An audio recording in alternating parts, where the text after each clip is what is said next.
अस्सलाम वालेकुम वरहमतुल्लाहि वबरकातुहू। शान इस्लामिक शॉर्ट्स में मैं अपनी यूट्यूब फैमिली को खुश आमदीद कहता हूँ। हदीस नबवी मियाँ बीवी के लिए रहमत की दुआ।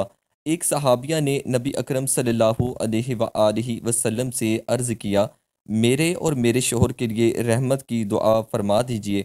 आप सल्लल्लाहु अलैहि वसल्लम ने अरशाद फरमाया, सल्लल्लाहु अलैहि व अला ज़ौजिकी, सल्लल्लाहु अलैहि व अला ज़ौजिकी।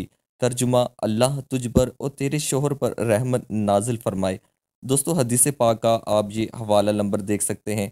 दोस्तों, इस हदीस पाक पर और इस मसनून दुआ पर ख़ुद भी अमल कीजिएगा और इस मसनून दुआ को अपने दोस्तों के साथ सदका जारिया के तौर पर लाजमी शेयर कीजिएगा ताकि वो भी इस दुआ पर अमल करें।